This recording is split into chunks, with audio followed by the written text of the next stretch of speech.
وصل وسلم وبارك عليه وعلى آله.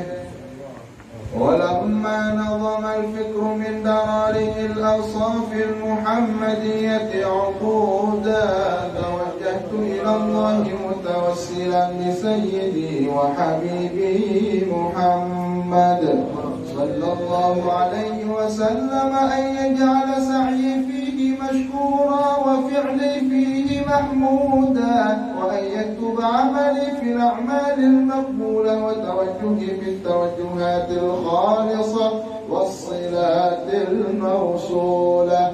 اللهم يا من إليه تتوجه الآمال فتعود ظافرة، وعلى باب عزته تحط الرحال فتغشاها منه الفيوضات الغامرة، نتوجه إليك بأشرف الوسائل لديك سيد المرسلين عبدك الصادق الأمين سيدنا محمد الذي عمت رسالته العالمين، أن تصلي وتسلم على تلك الذات الكاملة مستودع أمانتك وحفيظ سرك وحامل راية دعوتك الشاملة، الأب الأكبر المحبوب لك والمخصص بالشرف الأفخر في كل موطن من مواطن القرب ومظهر قاسم إمدادك في عبادك وساقي كؤوس إرشادك لأهل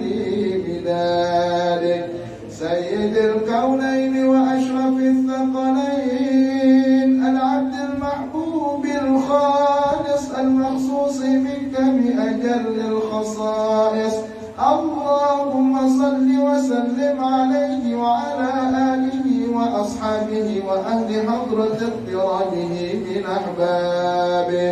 اللهم إنا نقدم إليك جاه هذا النبي الكريم، ونتوسل إليك بشرف مقامه العظيم أن تلاحظنا في حركاتنا وسكناتنا بعين عنايتك، وأن تحفظنا في جميع أطوارنا وتقلباتنا بجميل رعايتك وحصين وقايتك، وأن تبلغنا من شرف القرب إليك وإلى هذا الحبيب غاية آمالنا، وتتقبل منا ما تحركنا فيه من نياتنا وأعمالنا، وتجعلنا في حضرة هذا الحبيب من الحاضرين، وفي طرائق اتباعه من السالكين، ولحقك وحقه من المؤدين، ولعهدك من الحافظين. اللهم إن لنا أطماعا في رحمتك الخاصة فلا تحرمنا، وظنونا جميلة هي وسيلتنا إليك فلا تخيبنا. آمنا بك وبرسولك وما جاء به من الدين، وتوجهنا به إليك مستشفعين أن تقابل المذنب منا بالغفران، والمسيء بالإحسان، والسائل بما سأل، والمؤمل بما أمل، وأن تجعلنا ممن نصر هذا الحبيب ووازره ووالاه وظاهره، وعم ببركته وشريف وجهته أولادنا ووالدينا وأهل قطرنا ووادينا وجميع المسلمين والمسلمات والمؤمنين والمؤمنات في جميع الجهات، وأدم راية الدين القويم في جميع الأقطار منشورة، ومعالم الإسلام والإيمان بأهلها معمورة معنى وصورة، واكشف اللهم كربة المكروبين، واقضي دين المدينين، واغفر للمذنبين، وتقبل توبة التائبين، وانشر رحمتك على عبادك المؤمنين أجمعين، واكف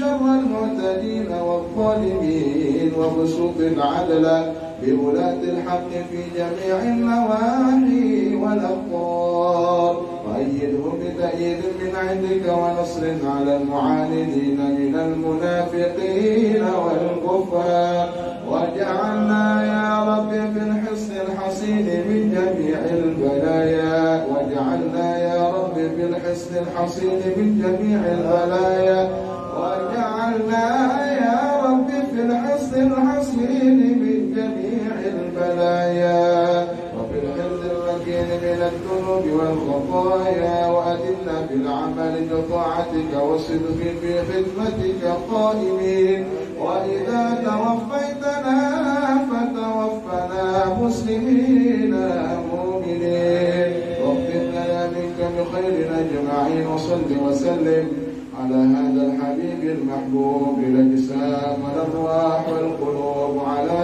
آله وصحبه ومن إليه منسوب وآخر دعوانا الحمد لله رب العالمين سبحان ربك رب العزة عما يصفون وسلام على المرسلين والحمد لله رب العالمين. بسر أسرار الفاتحة.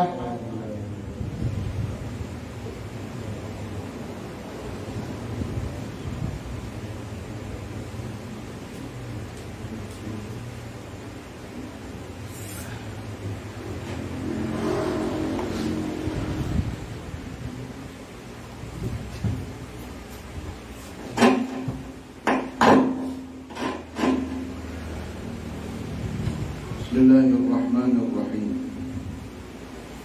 Alhamdulillahi rabbil alamin.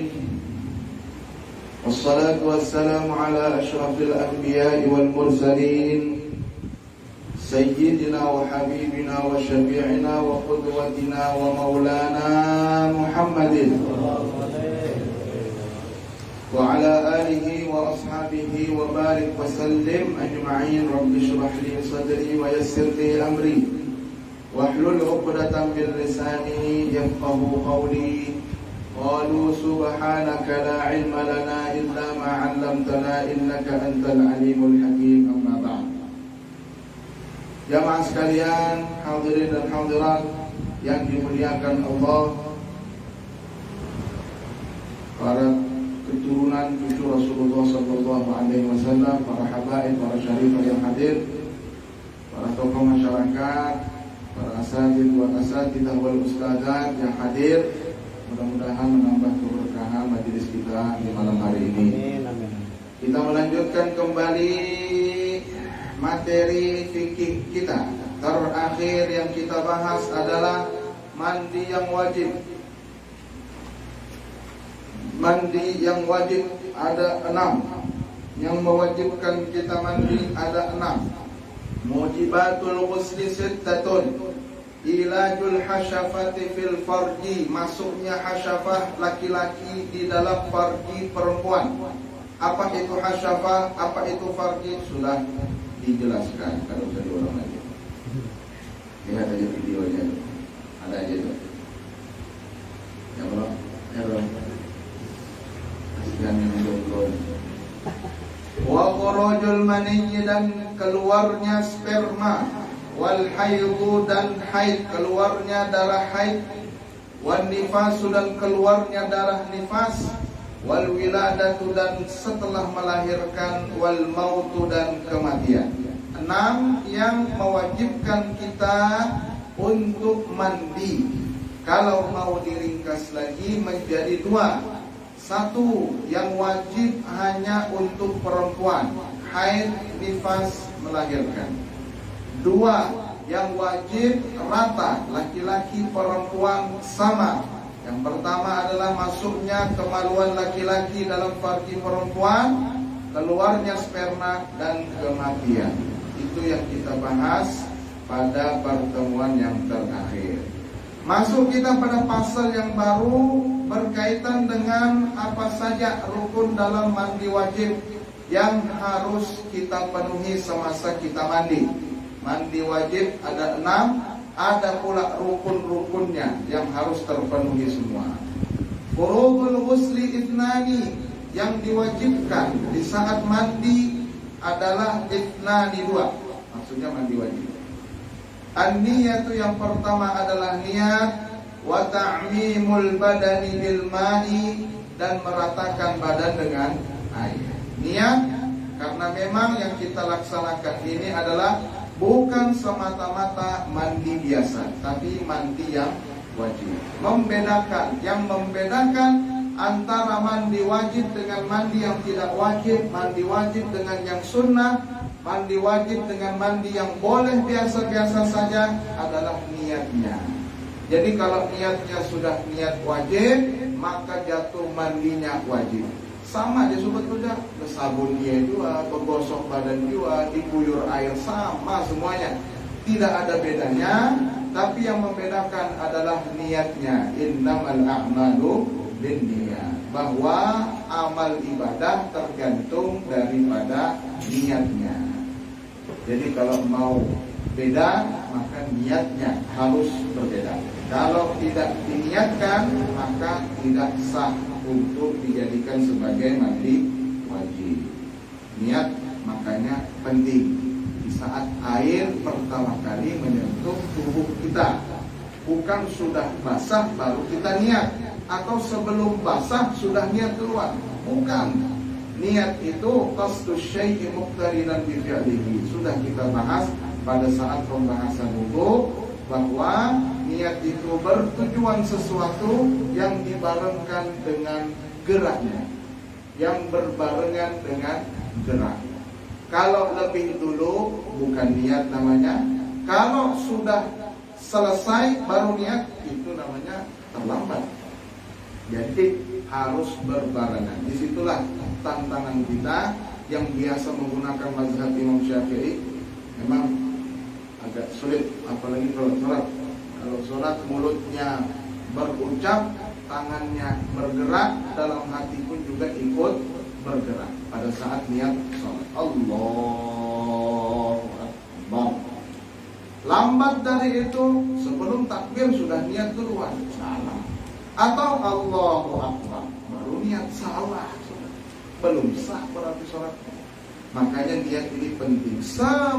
Hampir semua yang ada dalam ajaran Rasulullah Sallallahu Alaihi Wasallam itu pasti kena diniat juga.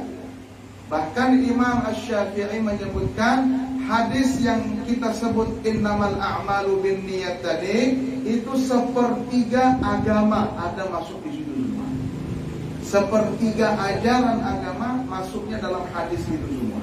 Karena hampir semua ajaran Rasulullah Sallallahu Alaihi Wasallam berbarengan dengan niat. Bayar zakat, niat. Puasa Ramadan, niat. Sholat, niat. Mandi hadas besar, niat. Wudu, niat. Tayammum, niat. Haji umrah, niat. Apa lagi?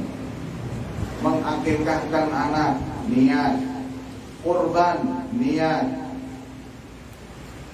Apa lagi? Banyak. Banyak. Sepertiga ajaran agama semuanya kembali kepada niat. Tinggal kita baiki bagaimana niat yang bujur, niat yang benar seperti apa. Jangan terlambat, jangan lebih cepat. Jangan terlambat, jangan lebih cepat. Harus berbarengan. Qasdus syai'i, bertujuan sesuatu, muqtarinan, berbarengan bi fi'lihi, dengan geraknya. Apalagi yang sudah kawin, yang sudah biasa mandi hadas besar, kalau salah niatnya, salah mandinya.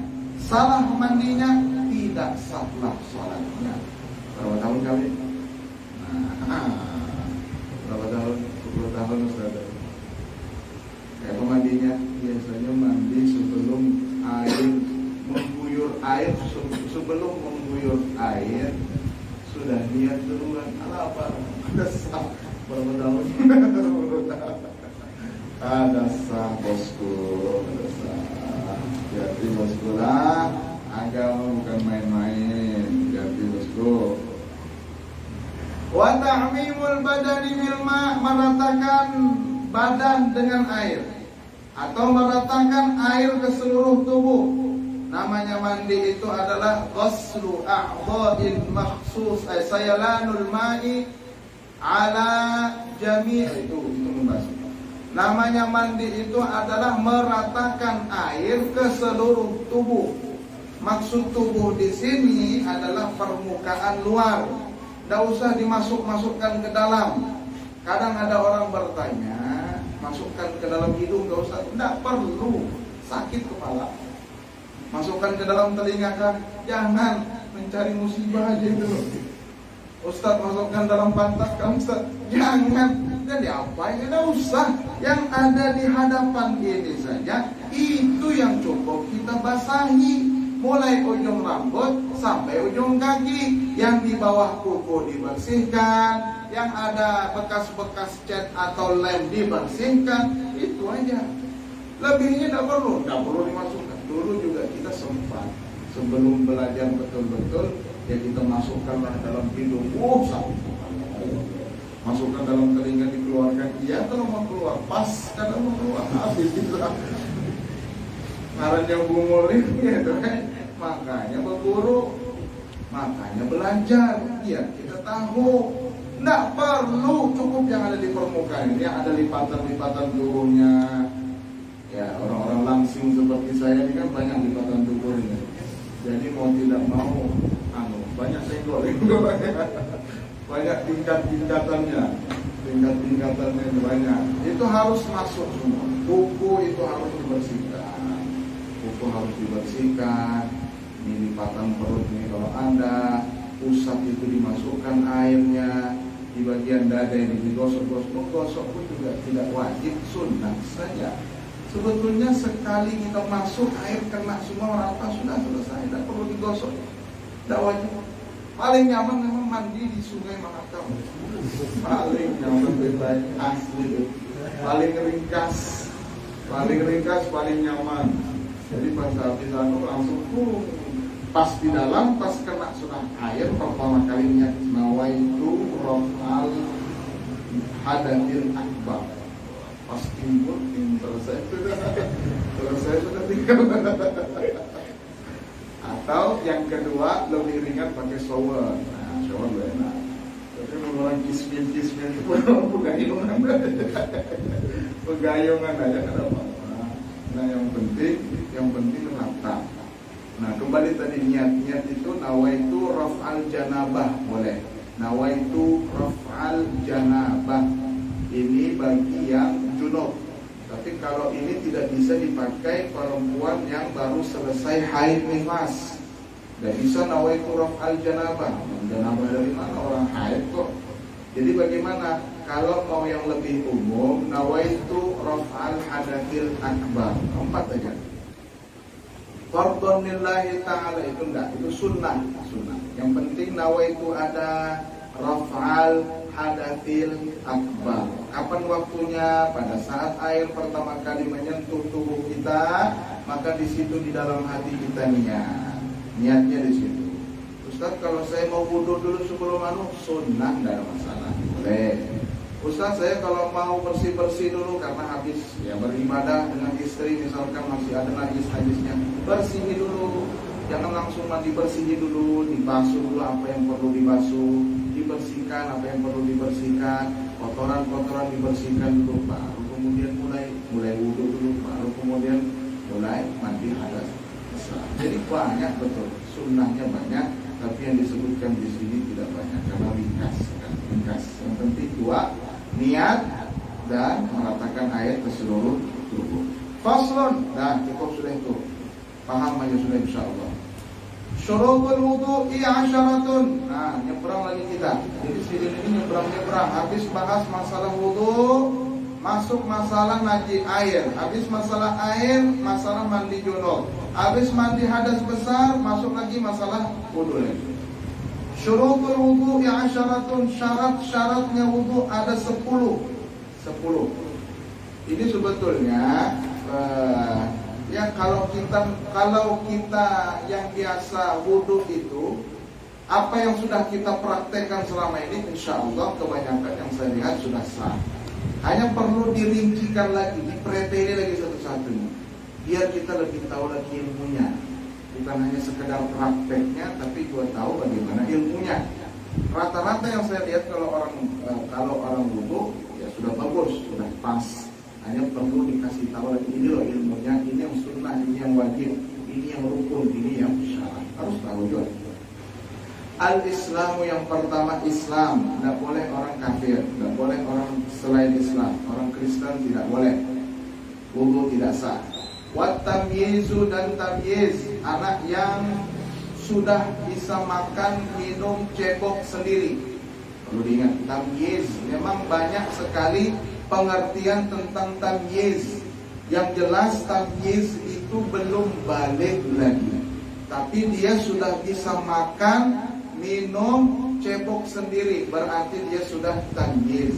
Anak kalau sudah tamyiz, kemudian dia wudunya benar, jadi imam, bagus bacaannya, sah salatnya, bagus. Kadang ada orang yang bilang bahwa ini anak-anak sudah bisa jadi imam, ya boleh aja anak-anak jadi imam, tidak ada masalah. Anak-anak mau jadi imam tidak masalah, yang penting sudah tamyiz, sah sudah wudunya. Jangan belum tamyiz sudah disuruh jadi imam, tidak sah salat kita, jadi makmum. Lebih baik yang Tuhan disuruh.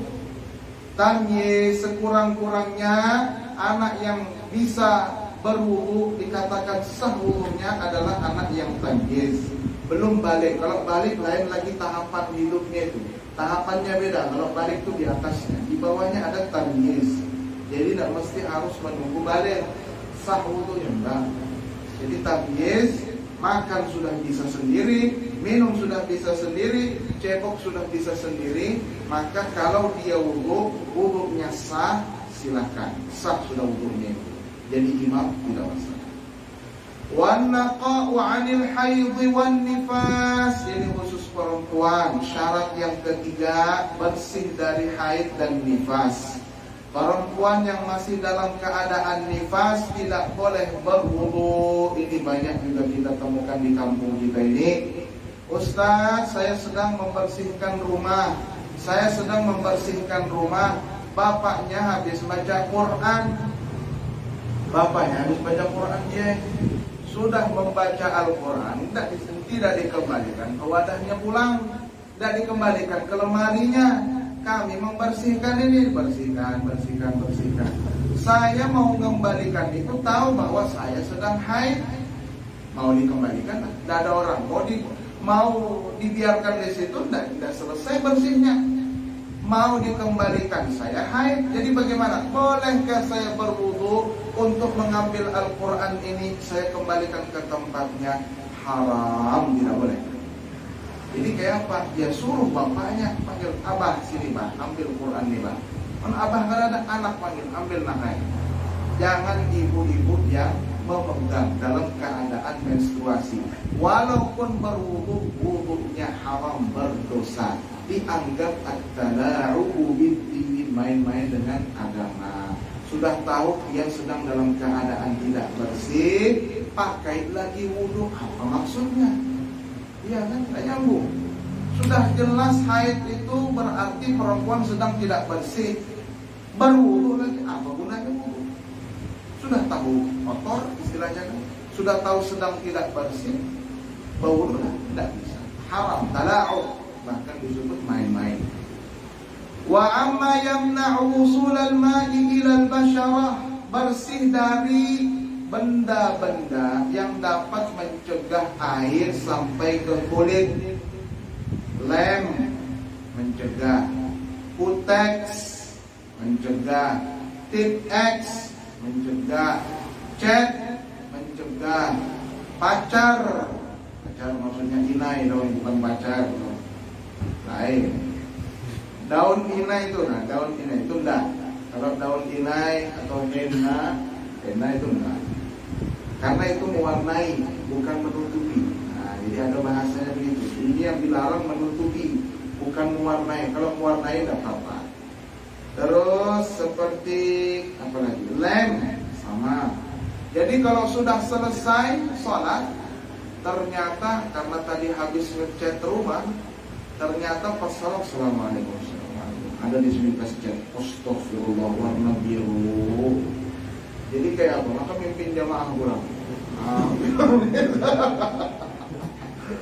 Ayo, leopet. Kalau seperti itu, imamnya yang tidak sah, makmum tetap sah. Cukup.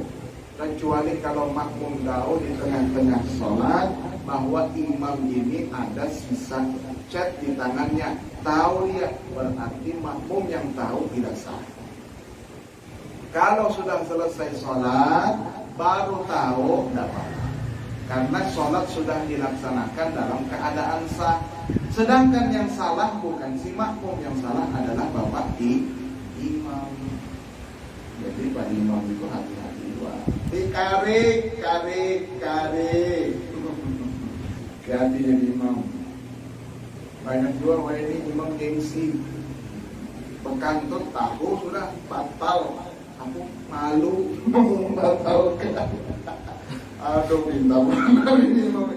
Kada boleh berdosa imamnya. Makmum kalau sudah selesai sholat tahu bahwa oh ternyata tadi imam itu kentut dan sengaja tidak dibatalkan, makmum tidak berpengaruh, sholatnya tetap sah karena sudah selesai. Beda kalau di tengah-tengah mencium bau kantut.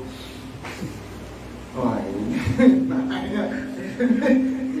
nanya Pak Imam ini karena kita hanya berdua aja. Kita hanya berdua aja, kalau berarti kalau begitu berarti makmumnya pun batal, karena tidak boleh, tidak sah alla ya'taqidal ma'mumu butlana salati imamihi. Makmum di saat salat tidak boleh berkeyakinan bahwa imam salatnya batal. Tidak boleh. Pas sujud kelompok soal kantutnya gak naruh. Aduh, supaya Oke. Jadi benda yang dapat mencegah masuknya air harus dibersihkan. Kuku yang panjang-panjang itu tolong. Kuku yang panjang-panjang itu sekalipun terlihat bersih, tapi pasti ada tahimanannya di dalam. Dikarik. Kalau tidak mau potong, apa jual dipelihara kuku panjang-panjang. Ustaz, ini kuku jempolnya bagus, telunjuk bagus, jari tengah rapi, jari manis bagus, kelingking dipanjang. Kenapa Pak Haji? Pak Ustaz, biar nyaman kita masuk. Ini tempat nih, kalau panjang kuku ini tempat bergelantungan jin. Ini yang mau olah kita ngali beribadah. Oh, orang aja Pak, berat mana rasanya, kena kau bangun aku. Ada di mana ini? Jadi padahal nyaman aja. Nah, tinggal ditarik aja. Kadang perlu kuku panjang, kuku pendek, dapat aja pasti pancingannya kan. Strike juga. La ilaha illallah. Allahumma shalli ala Muhammad. Ingati, jangan sampai sebelum kita wudhu, pastikan tidak ada yang mencegah air masuk. Mencegah, kalau seperti pulpen tidak apa-apa, itu hanya mewarnai, tidak menutupi dia. Tapi kalau sudah cat, lem dan lain-lain itu menutupi, maka harus dibersihkan terlebih dahulu, karena ini syarat.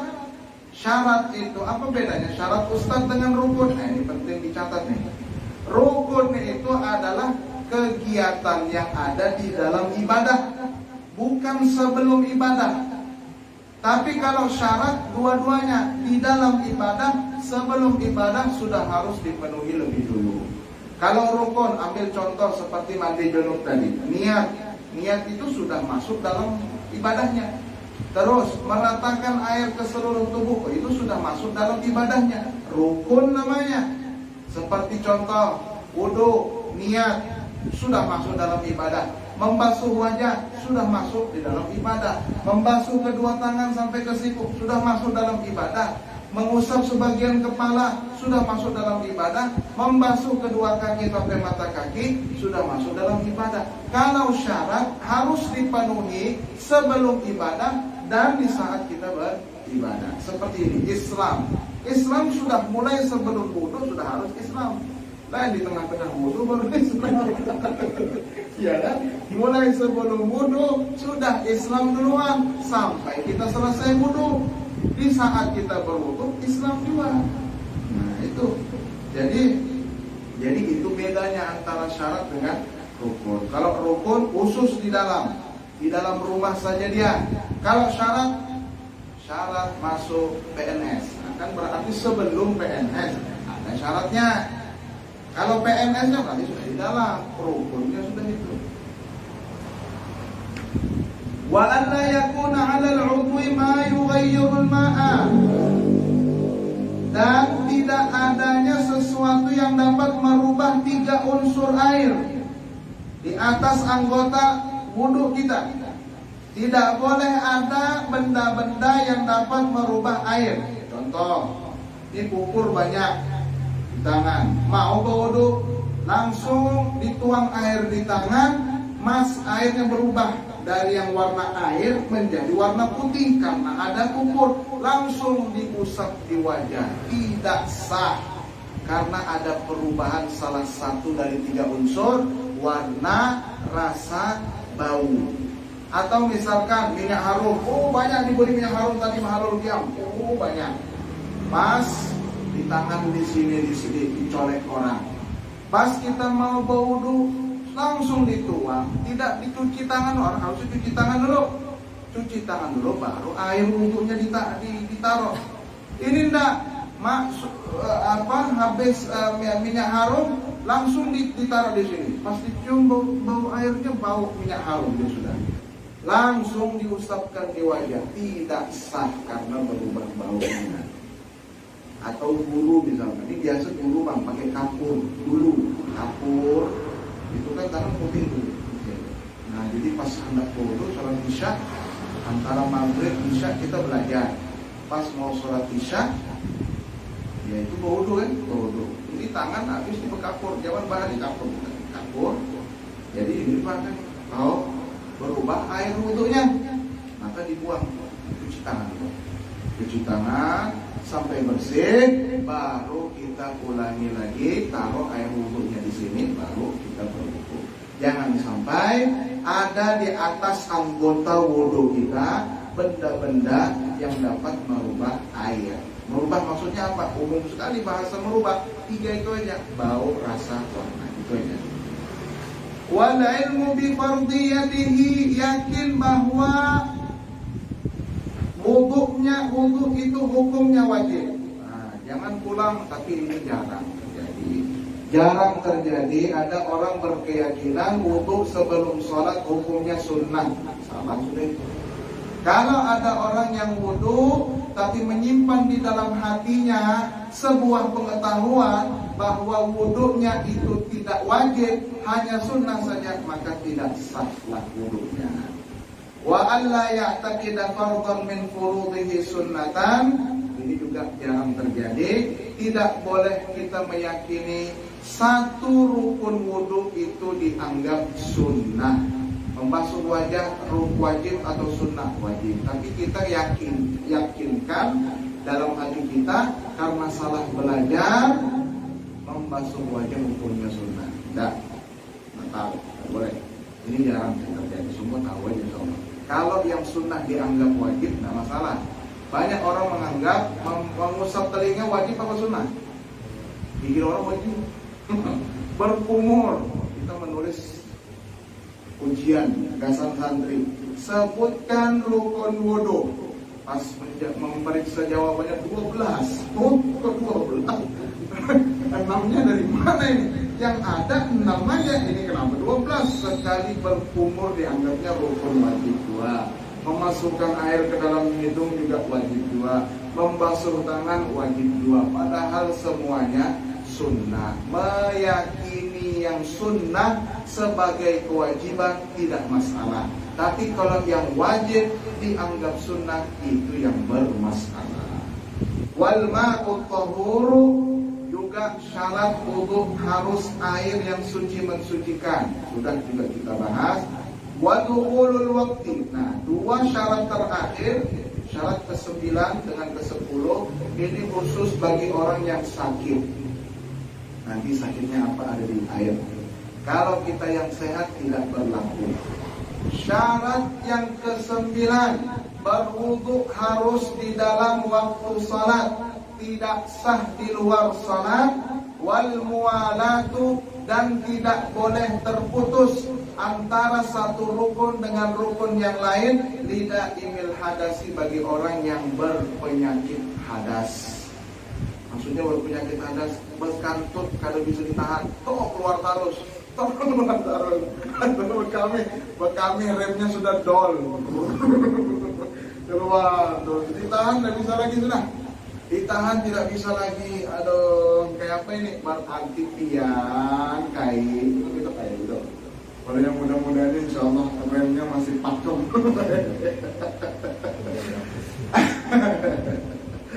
Kalau pian kayak itu kain, maka silahkan, tidak apa-apa, kencingnya keluar terus, tapi wudunya harus di dalam waktu sholat, tidak boleh di luar waktu. Jadi kalau bubuhannya itu sholat, ya sambil keluar kencingnya itu ya, kayak gitu. Orang misalkan terkantut, dol sudah rencar sih. Kalau kita masih bisa, tapi muka ini awalnya sudah. Karena apa? Karena faktor umur. Ada kan? Jadi kayak apa? Keluar terus aja. Tidak bisa ada perasaan mau buang air besar bayar, pasti kita keluar lagi. Ya apa kalau sholat gitu? Itu ya sholat sudah kondisinya. Cuma wudunya harus di dalam waktu sholat. Satu. Yang kedua, kalau kita yang sehat begini, boleh begini. Wudu, basuh wajah dulu. Rukun yang kedua, basuh wajah setelah niat, basuh wajah. Rukun yang kedua. Setelah rukun kedua, air mati enggak? Air mati air ini. Belum basuh tangan lagi nih. Belum mengusap ini lagi. Belum membasuh kedua kaki lagi. Sampai mencari air sampai kering baru dapat air baru. Sampai kering air yang ada di muka, baru dapat air baru kita membasuh tangan. Itu boleh. Kering baru kita lanjut. Langsung dilanjut, boleh. Karena kita sehat. Tapi kalau kita sakit tidak boleh. Harus basah. Sebelum membasuh tangan, wajah ini harus basah. Sebelum mengusap kepala, tangan harus masih basah. Sebelum membasuh kaki, kepala ini masih harus basah. Itu kalau orang sakit. Orang sehat ini, ya mudah-mudahan sehat terus. Kalau Imam Syafi'i itu penyakitnya beser, beliau sama. Keluar darah dari pantat beliau. Keluar terus sampai kehabisan darah, meninggal dunia. Bahkan dalam sejarah disebutkan pernah suatu saat Imam Syafi'i mau melakukan sebuah perjalanan naik kuda, ternyata kuda itu tidak lama kudanya itu banyak darah. Imam Syafi'i terkejut, berarti turun nih darah. Nah itu sudah awal mulanya beliau terkena penyakit beser. Nah jamaah sekalian yang dimuliakan Allah Subhanahu wa ta'ala, artinya yang paling penting kita jaga ini adalah apa yang dapat mencegah masuknya air ke kulit itu yang paling sering kita temui. Yang kedua, hal-hal yang dapat merubah air, benda apapun yang dapat merubah unsur air, 3 unsur air itu kita jaga baik-baik. Jadi ada 2 ya kalau kita lihat yang harus kita jaga baik-baik. Selebihnya insya Allah seperti kita yang rukun mana, yang sunnah mana, sehingga kita tidak salah meyakini yang wajib sebagai sunnah, itu insya Allah sudah lepas, aman sudah itu. Yang jelas itu yang dijaga baik-baik, karena kalau itu keliru maka kelirulah semua wudu yang kita laksanakan.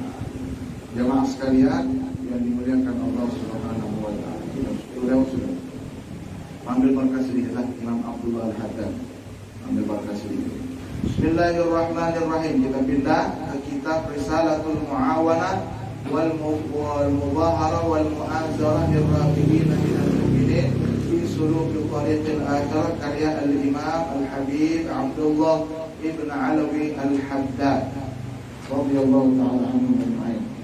Bisanadil muttasil ila muallif, dengan sanad yang bersambung kepada beliau mengatakan, wa'lam, dan sadarlah, annal muraqabata, bahwa kedudukan muraqabah min asyrafil maqamati wa arfa'il manazili wa a'la darajati, bahwa muraqabah selalu merasa diintai oleh Allah itu termasuk salah satu dari kedudukan yang paling mulia, kedudukan yang paling tinggi, derajat yang paling luhur. Sudah kita bahas kemarin, kata beliau kan, tentang masalah muraqabah.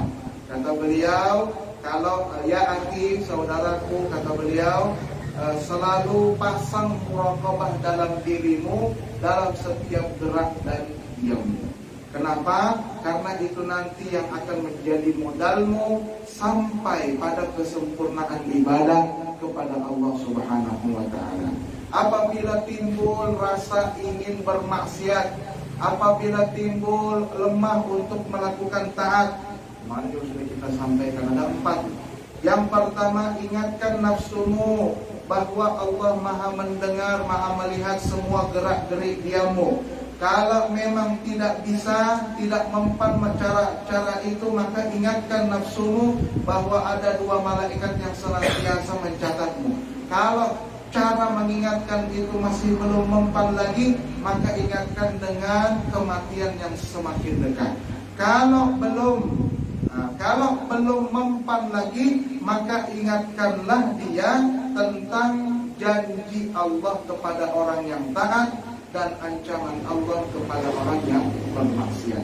Kalau kadang mempan, masya Allah, pembengalnya nafsu, diingatkan 4 tahapan, kata ingat juga, tetap juga caranya nafsu apa? Anda kayak buat pemaksiat. Siapa yang tidak mau maksiat? Ayo jujur, siapa yang tidak mau maksiat? Semua mau melihat perempuan pakai pakaian yang kurang benarnya. Adalah perasaan hendak melihat, ada perasaan hendak melihat, pasti ada. Cuma karena keimanan di dalam hati, ada mau dilihat, itu aja. Karena ada perasaan iman di dalam hati, maka ada mau lihat, tidak mau lihat. Lewat di kilo situ, kilo berapa? Ya Allah, pengalaman. Adalah perasaan hendak melihat, kalau ada pembinian duduk di situ, ada perasaan hendak melihat, pasti ada anak pasti ada perasaan. Tapi karena iman di dalam hati tadi yang mencegah kita untuk melihat ke sana, iman kita.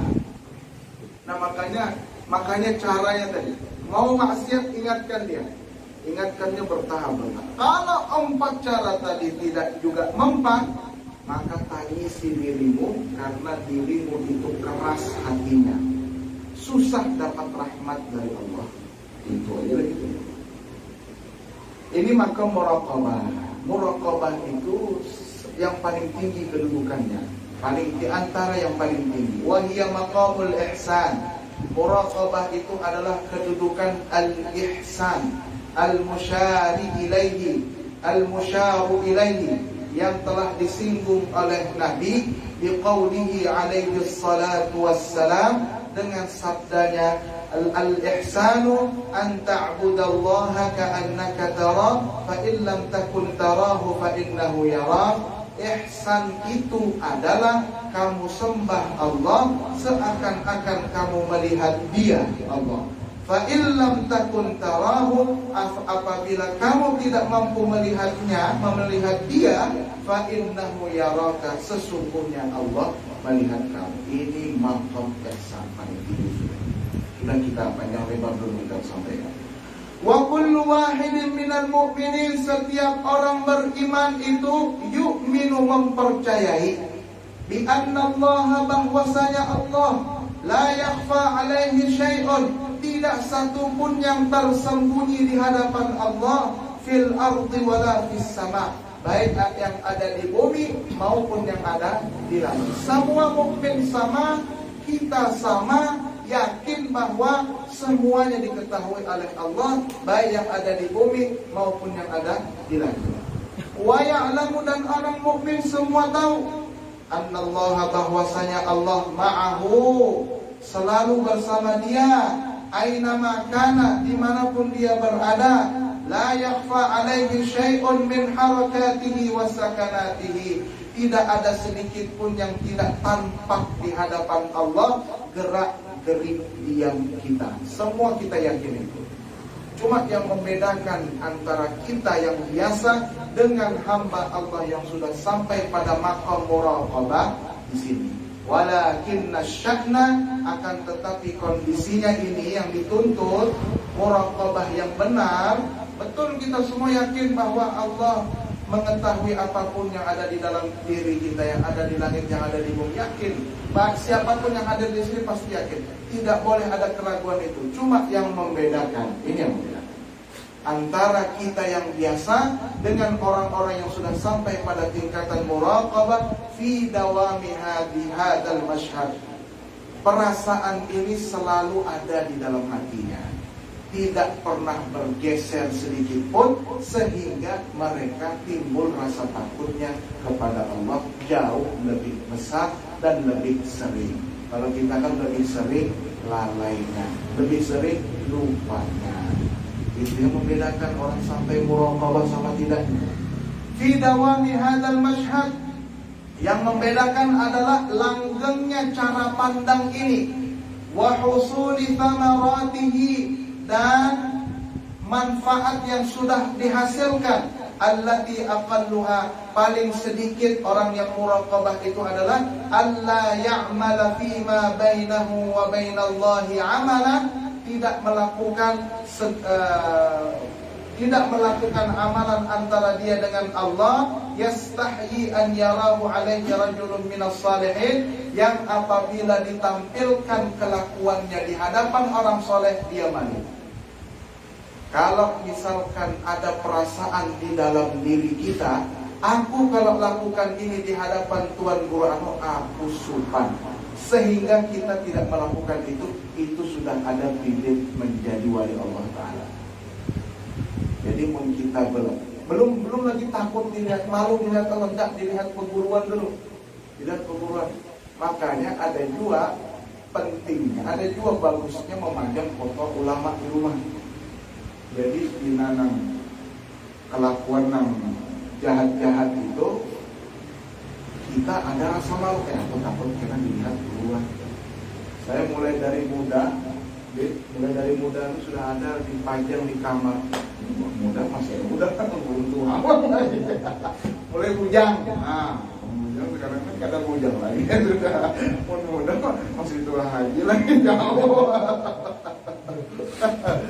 Mulai bujang tuh dipasang foto Abah Bulus Bumbur, Abuya Ahmad Syarwani Zuri, Abuya Syekh Muhammad Alamin Al-Maliki. Jadi rasanya di dalam kamar membuka aurat saja sendirian malah. Tapi itu bagus. Walaupun belum lagi supan dengan Tuhan, perasaan kita belum lagi supan dilihat wali. Apalagi foto Habib Umar baru. Rasanya pada nyaman. Malu orang, tapi itu sudah beruntung. Walaupun itu paling kecil. Aduh, perlu diganali lagi umpan di mana? Ini umpan menjadi iwak-iwak bawang. Kalau kakak-kakak besar lain. Nah itu.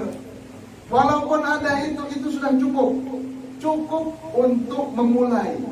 Bukan cukup kemudian tidak melanjutkan. Tidak, memulainya dari situ. Bagus. Wahada azizun, ini pun jarang kata beliau. Ini pun jarang. Wama wara'ahu, wahada azizun, wahada aziz, ini pun sudah mulia. Nah, ini pun sudah sangat mulia. Wama wara'ahu, apa yang dibalik perasaan malu tadi itu, walaupun kepada orang soleh, azzu minhu, ada yang lebih mulia lagi. Sampai mana tingkatannya? Ila an yasira al-'abdu fi akhiril amri mustaghriqan billahi ta'ala, sampai pada kedudukan di mana seorang hamba itu tenggelam dengan Allah Subhanahu wa ta'ala. Oh, kalau sudah tenggelam, sudah bisa. Wafanian, dan fana, lenyap. amma siwahu, dari segala sesuatu yang selain Allah. Qad ghaba 'anil khalqi bi syuhudil haqqi, dia sudah tenggelam dari makhluk oleh karena dia senantiasa menyaksikan Tuhan yang maha hak. Masya Allah.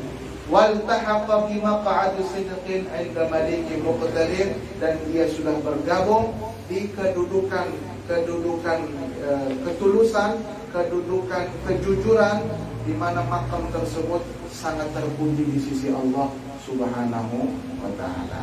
Artinya diteslah masing-masing diri nih. Ada tidak kita rasa malu, walaupun belum sampai lagi rasa malu dengan Tuhan, rasa malu dengan orang soleh saja dulu. Kalau berpikir aku kalau lakukan ini di hadapan sidin, walaupun aku sorangan, tapi kalau aku kerjakan di hadapan wali ini, kira-kira nyaman kan? Kalau ada rasa tidak enak, nah ini dipelihara ini. Dipelihara perasaan itu, karena itu akan menjadi batu loncatan kita untuk tenggelam bersama Allah Subhanahu wa ta'ala. Itulah sudah namanya maqam muraqabah. Masya Allah. Nasihat Imam Abdullah bin Ali Al-Haddad, mudah-mudahan menjadi nasihat yang berguna untuk kita semua, dan kita dijadikan hamba-hambanya Allah yang senantiasa ingat sama Allah, yang selalu merasa dicintai oleh Allah, yang selalu merasa dipandang oleh Allah, sehingga kemaksiatan yang kita lakukan itu menjadi berubah. Kecenderungan yang untuk melakukan kemaksiatan itu berubah menjadi kecenderungan untuk melakukan taat, karena rasa takut kita kepada Allah Subhanahu wa ta'ala. Mudah-mudahan semerataan mendapatkan barokahnya Imam Syekh Salim bin Sumaid, pengarang kitab Safinatun Najah, barokahnya Al-Imam Al-Habib Abdullah bin Alawi Al-Haddad, Al-Imam Ali bin Muhammad bin Husain Al-Habsyi Simputurat, dan semua yang hadir. Mudah-mudahan semuanya dipanjangkan umur, sehat walafiat, bisa menyelesaikan bulan Sya'ban dan kembali bertemu bulan Ramadan dalam keadaan sehat walafiat, panjang umur, berkah, beruntung, bertuah. InsyaAllah kita sama-sama mendapatkan ridha dan syafaat Rasulullah Sallallahu Alaihi Wasallam.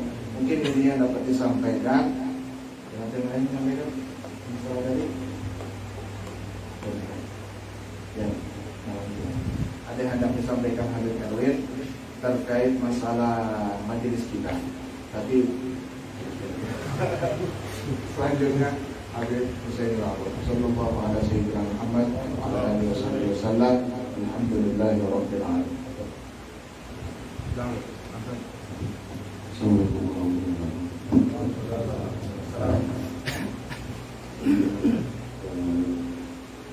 Semoga saya menyampaikan kepada usaha dan penulis kemungkinan masih belum pasti lagi. Mudah-mudahan tidak ada halangannya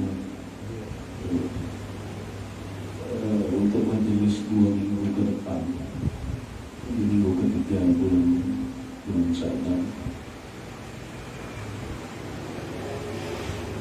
Kami masih menunggu kepastiannya. Mungkin 1-2 hari ini mungkin nanti disampaikan di grup majelis atau tergabung di grup majelis, kawan-kawan yang bisa menyampaikan ke kawan yang lain yang tidak di majelis. Apakah di minggu ketiga ini masih sekali lagi sebelum masuk Ramadan, sebelum masuk Ramadan, karena di bulan Ramadan mungkin kita libur sampai masuk Syawal. Di bulan Sya'ban minggu ketiga, apakah masih di tempat yang sama dengan kita atau kita pindah ke tempat yang baru? Nanti pengumumannya insya Allah disampaikan pada nanti. Mudah-mudahan di minggu ketiga masih bisa tetap lagi kita majelis. Kalau di minggu ini tidak ada apa sampai penutupan majelis belum masuk bulan Ramadan. Jadi tinggal apakah masih di sini dengan apakah di tempat yang baru. Itu aja. Mudah-mudahan di minggu ketiga itu tidak ada halangan kita terus apa rutin majelis untuk penutupan sebelum masuk bulan Ramadan. Dan insya Allah dilanjutkan setelah masuk bulan Syawal. Insya Allah bulan Syawal nanti kita lanjut majelis. Mungkin untuk yang tidak bisa kami sampaikan kurang lebihnya mohon maaf. Terima kasih. Assalamualaikum warahmatullahi wabarakatuh. Waalaikumsalam.